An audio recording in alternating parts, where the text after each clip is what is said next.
With their cinematic visuals and engrossing storylines, video game adaptations are virtually guaranteed success on the silver screen. Okay, maybe not. While there have no doubt been scores of terrible attempts to adapt video games into movies, they haven't all been bad. Okay, we can only think of one good one, and it was mostly because we got to see Chun-Li's boobies. We're praying Assassin's Creed is the film to break the trend, but whether or not it's successful, Hollywood already has a bunch more adaptations in the pipeline. But which other video games are truly worthy of a mod? Number 5, Kingdom Hearts. Disney have been buying up franchises left, right and centre recently, but classic characters like Mickey, Donald and Goofy have fallen out of favour. Kingdom Hearts presents a unique opportunity to bring them back into the fold whilst revisiting several other beloved movies along the way, all courtesy of a storyline that hops from one Disney property to the next. Just imagine the merchandising possibilities! Kingdom Hearts is a truly wonderful gaming experience, not least because of the fat slice of nostalgia it serves up, which would surely translate well to the screen. It must be said though, the game's storyline is rather long and convoluted, which has hindered past adaptations. Looking at you, Warcraft, care would have to be taken to condense the plot, but with Disney's ongoing expansion into the realm of live action remakes, this could be a great chance to tie those seemingly disparate entities together, using those 4 dreaded words, a Marvel-style shared universe. Number 4, Timesplitters. Back in the day of controllers with wires, remember those things? Timesplitters was a favourite in the Doopie household, with the second game being the standout of the series. By no means groundbreaking, it was pretty much a rip-off of GoldenEye. Timesplitters set itself apart thanks to a great sense of humour and a colourful array of characters. The story was fairly basic. Sergeant Cortez, a Marine from the future, travels through history to stop the destruction of the human race at the hands of the Timesplitters. And with each new stop takes on a different appearance similar to Quantum Leap. Hollywood loves a bit of time travel, so a film version has huge potential with several sumptuous historic locations, a bunch of zombies, not to mention those lovable monkeys adding to the fun. We'd suggest limiting the story to 3 main time periods and casting none other than Groot himself in the lead role. Don't worry, he'd only appear in it for a couple of scenes, as more versatile actors take over the body switching parts. A cool climax to the movie could include a fast-paced chase through history, with the Splitters opening multiple time portals as Cortez struggles to keep up. Maybe we're being a bit ambitious, so if we can't have the movie, we'll definitely settle for a sequel. Just give us Timesplitters 4 already! Number 3, It's a Me, Mario Kart. Mario Kart is the generation-spanning race game that refuses to go away. It's had, what, 8 iterations now? Plus the arcade versions? So one thing a potential movie has going for it is huge audience awareness. So how would Mario Kart work on screen? Well, what if the race itself was an ongoing historic tournament similar to F1, and upon retiring, each character is replaced by their offspring, thus maintaining continuity? This, of course, would be animated with an intro montage showing how the early retro competition grows to become a more complex, technological, and of course annoying pursuit as time goes on. It's probably more interesting to tell the story from Koopa Troopa's perspective. An everyman who picks up the mantle from his recently deceased father, Troopa Sr. As a kid who grew up around the race, he'll learn the alarming reality of where green shells actually come from, not to mention the sad truth that all his heroes are actually a bunch of douchebags who want nothing more than to screw him over during the final lap. All this competitiveness comes to the fore on the racetrack, climaxing with an oh so annoying race, the fucking Rainbow Road. Mario Kart the movie would combine the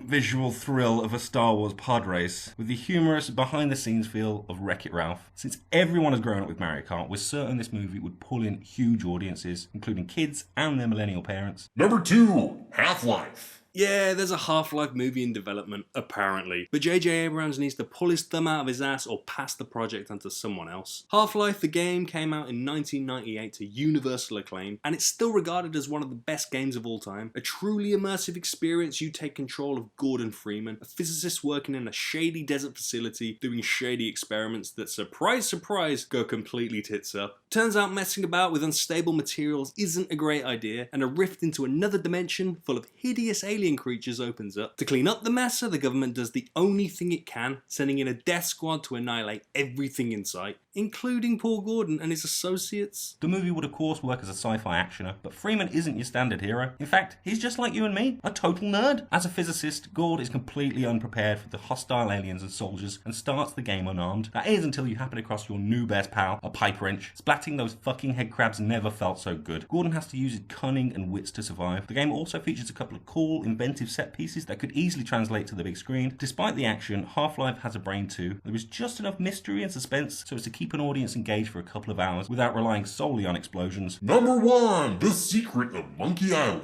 Point and click adventure games ain't what they used to be, but there was a time between the mid 80s and early 90s that they ruled, and the Monkey Island series was one of the best examples of the genre. You play as Guybrush Threepwood, a young lad who just wants to become a pirate. Trouble is, Guybrush can't help but get embroiled in other people's drama, meaning you traipse back and forth collecting items to either solve puzzles or trade with other characters. Some of the solutions were incredibly difficult to figure out, and in an era before online walkthrough guides, some of the missions could take weeks to complete. Aside from the enjoyable and challenging gameplay, the other huge attraction of the game was the humour. It was funny as fuck, which is why this should be pitched as a straight-up comedy, rather than a blockbuster schlockfest spectacle like Pirates of the Caribbean, which funnily enough is one of the inspirations for the game. Well, the ride was anyway, not the crappy movies. The game never takes itself too seriously, and we think this would translate perfectly to the big screen. You'd need some action in there obviously, but it should never pull focus to what we see as being a mix of Ghostbusters, Airplane, and the Crystal Maze.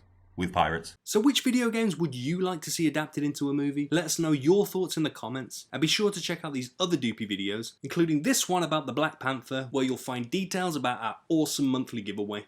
Thanks for watching,